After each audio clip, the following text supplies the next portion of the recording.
Um, okay, our next speaker is Karen Jacobs. Karen Jacobs is Associate Professor at the Sainsbury Research Unit, University of East Anglia. Conducted in collaboration with museums, Indigenous communities, and artists, her research focuses broadly on the arts from Oceania and especially on museum anthropology, ocean culture, missionary heritage, body adornment, youth, and contemporary art. Her research has resulted in a variety of exhibitions, most recently Fiji, Art and Life in the Pacific at the Sainsbury Center for Visual Arts in 2016 to 2017, and also presented at LACMA in 2019 up to 21. And publications with a recent book, This Is Not a Grass Skirt, published in 2019.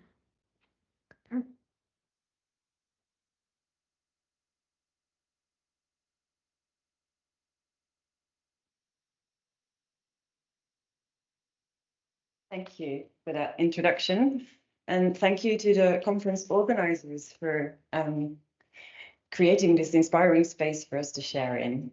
My paper will expand on the discussion paper that I submitted, but I did want to show the images of the works that I described in that paper. So this is a bayaloyalo. It's a trolling fishhook that was presented in 1875 by the Tongan chief Ma'afu to the recently appointed British governor of Fiji, Sir Arthur Gordon. It has been recorded that Ma'afu presented his object with the words, "You have got the land, I bring you the water, as land without water is useless. Here it is with all the fish and living creatures in it." While this example was given in my discussion paper to demonstrate how stories of imperialism, strategy, and indigenous agency are not visible on museum databases, its other main message is that through this gift, Ma'afu demonstrated the significance of the Pacific Ocean to people who live in the region. The gift of the bayaloyalo emphasized the common relationship with and the connection to the ocean for the people who live in Oceania, a place that's defined by the seascape as much as the landscape.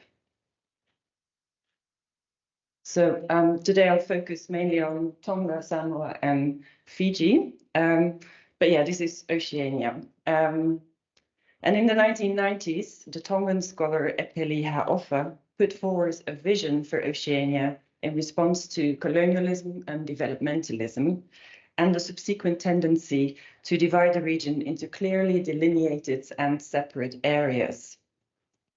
However, didn't want to continue to view Oceania as this array of small isolated entities. So he proposed to consider Oceania as an assemblage of islands that are connected by the sea. In this sense, the ocean acts as a linking pathway rather than a separating boundary.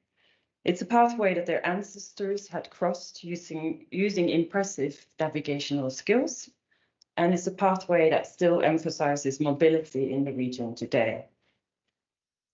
So this was an important discourse in the 1990s, but it continues to resonate and inspire scholars, curators, artists, and practitioners in the region and beyond. In a similar way, Vanuatu novelist Paul Tavo coined the term oceanitude to emphasize the collective identity that stems from sharing a genealogical relationship with the ocean. However, critics argue that both terms, Oceania and oceanitude, are still European bestowed terms. So therefore, the concept moana, meaning ocean in some, but not all, Pacific languages was proposed. To be used by island nations that do not have, that even haven't got the word moana in their languages. And it was proposed because it privileges moana or ocean epistemology and therefore epistemologies and therefore indigenous perspectives. I can't really go into the debates about this terminology, but what links these debates is the use of the ocean as a powerful metaphor for connection, which is important in the global issues that the region faces. And those issues include climate change. Indeed, the Pacific Ocean is threatened by global warming, rising sea levels, plastic pollution, coastal erosion, and species extinction. So yeah, this course led me to ask how this Moana or ocean approach can find its way into the museum. A Moana approach is relational, and that's exactly how we're now acknowledging that museum collections are assemblages of relationships. A Moana approach views Oceania as a region that is not isolated, but globally connected. There is indeed a whole world of difference between viewing Oceania as islands in a far sea versus a sea of islands, which is what Hauofa proposed. The first emphasizes dry surfaces in a vast ocean far from the centers of power, as such emphasizing the smallness and the remoteness of the islands. And the second is a more holistic perspective in which things are seen in the totality of their relationships. Similarly, there's a world of difference between viewing people in Oceania as climate change victims in a far and rising sea, and viewing them as a sea of warriors with the power to rise up against climate change. And this brings me to the role of contemporary artists. And in the remainder of this paper, I want to focus on contemporary Pacific artists who consider the ocean as an entangled space and climate change as a colonial act. And this is how I'll link it to the theme of the session today. So the artists that I'll present today are artists that I've worked with in various projects, and the words that I'll speak are collaborative words. These artists display their work in museums that hold historical collections from Oceania, and as such, they show that the museums can play an important role in portraying colonial legacies that go beyond their collections. So they show that museums can make an impact in voicing climate injustice, and that's been mentioned before during this conference. This is Promises by Teresa Regina Vakauta, a Fijian artist. It's a digital artwork that shows a young male standing in a flooded landscape resulting from rising sea levels. And Vakauta, her work contradicts popular representations of Fiji as paradise by showing the region as a space impacted by climate change, which is mostly caused by nations beyond Oceania. The work also references the national flag of Fiji, and that's a flag that acknowledges Fiji's colonial connection with the United Kingdom. So it shows that the stories in this work surpass borders and acknowledge power imbalance. So Vakauta draws on the flag's coat of arms, but in her version, the lion, which proudly tops the original coat of arms, is now merely a skeleton. The banana bunch is damaged, the coconut palm uprooted, and the doves of peace are flying away. These were all promises that remain unfulfilled. Yuki Kihara's song about Samoa conveys a similar message while referring to the artist's Samoan and Japanese heritage. So Kihara uses the two cultural metaphors of Samoan siapo, or bark cloth made of the paper mulberry tree, and the Japanese kimono to reframe the transnational relationship between Japan and Samoa. So the artwork actually consists of 5 faces, and for each face, 5 kimonos were made of siapo or bark cloth. And this is phase 1, entitled Vasa. And here, Kihara depicted the ocean as a connective body between the distinct cultures of Samoa and Japan. It's interesting how she provides a view on the land from the ocean, indeed centering the ocean in her vision. The impact of climate disaster on sea creatures and corals is observed by a flock of tuli. So that's the birds on top that migrate, and those are birds that migrate across Japan and the Pacific Ocean as well. Japanese artist Hokusai's woodblock of the Great Wave of Kanagawa is referenced to represent tsunamis that severely impacted both Samoa and Japan. The ocean connects in many ways. So on top, you see the first two phases of the work, but I want to draw your attention to the two bottom images because they convey a similar message of connection. So here too, the plastic bag and the Coke can that float along the waves could have been discarded anywhere. What's thrown away eventually washes up on shore somewhere else. As such, Kihara makes the invisible impact of people's actions visible, and she emphasizes an ocean of connection. Climate change is indeed a global problem. And strong analogies can be made between colonialism and environmental injustice, as both involve strategic undermining of indigenous knowledge system, which is what Kyle White and the environmental activists said. So in an interview, Kihara explained how she wants to connect the Tangata Moana, or the people of the ocean, to their ancestral ocean. She believes that the ancestral ocean is taken advantage of. It is being exploited by imperial powers in the form first of colonialism and then nuclear testing and then climate change, which all have an ongoing legacy.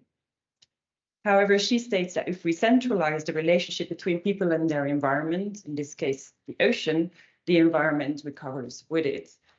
So in other words, she states that even if the ocean can't be decolonized, indigenous relationships to it can be.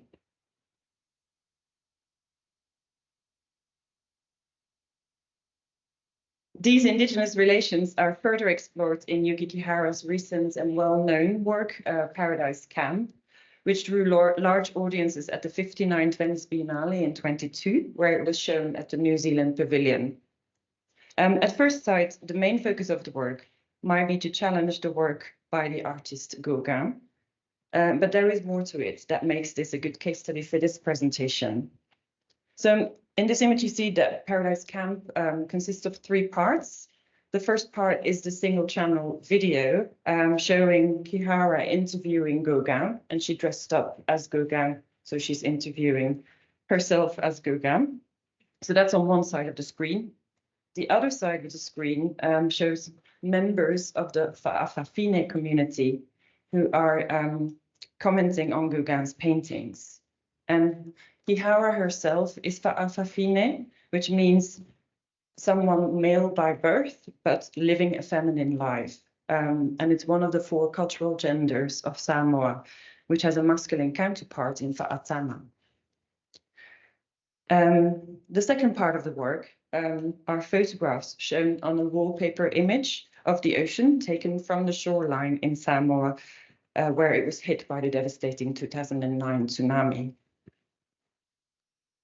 And here she upcycles the work by Gauguin by working with the Fa'afafine and Fa'atame communities, as she believes that many of the characters in Gauguin's paintings belong to these communities, a fact that was suppressed because Gauguin's characters were always considered just beautiful girls and women.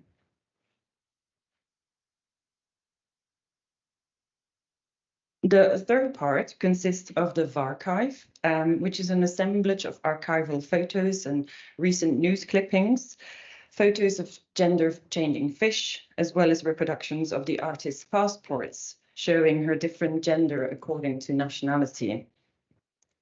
So Kihara demonstrates that Gauguin, although he never visited Samoa, drew artistic inspiration from photographs and postcards of Samoan people, and thus from images of Samoan Fa'afafine, Fa'atame, men and women.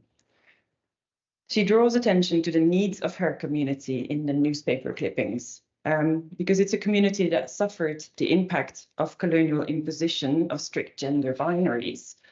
And that's still felt today. They still feel discriminated today. She collected all of these contemporary and archival images to create a sense of Va. That's indeed the Va in Varchive. And in Samoa, the concept of va is the space between. So it's the betweenness. It's not an empty space. It's not a space that separates, but it's a space that relates. So through connecting seemingly unrelated stories, fish that change sex, destruction from a tsunami, sexual discrimination of community members, she treads a va, a connective space that gives meaning to the relationship between people and their living environment. So Paradise Camp will be displayed at our institution at the St. Preux Center at the University of East Anglia in 2025. And there it will be expanded. So the additional work will be Darwin Drag, which she's working on at the moment. And this work will explore how Charles Darwin withheld his research on non-heteronormative fish because it didn't comply with the conservative values of the time. So Darwin found out that some fish change sex during their lifetime, but he never published that research. But these fish are now threatened by global warming. There is much more to be said about the work, but I just invite you to come to Norwich in 25. What I'll say for now is that both Paradise Camp and Darwin Drag are installations that conjure up colonial histories, ongoing sexual discrimination, and a threatened ocean. And Kihara demonstrates that these can no longer be seen as isolated incidents, but as a vast interconnected ocean, indeed, a sea of islands. The themes that come up in her work are discussed in conferences during her exhibitions, and some of which you can see the announcement of here. And there will be one in Norwich too. But yeah, I want to conclude by saying that so the artists that I discussed today demonstrate how the ocean is a relational entity. And their artworks play a role in counteracting the regular focus on isolated, sinking, drowning, small islands in Oceania, which victimizes people in the region. And their work demonstrates resilience, resolution, creative adaptability, and hope. The artists reassert the vitality of the ever-generating Pacific seascape, but they equally demonstrate the pain, the grief, and the damage that is caused by these colonial interventions. So their Pacific stories are their Pacific stories might come from the proverbial margin or the periphery, but they are calls to radical political change and are testaments to the power of collective action. So let's hope that more of these stories find their place in the museum. Thank you.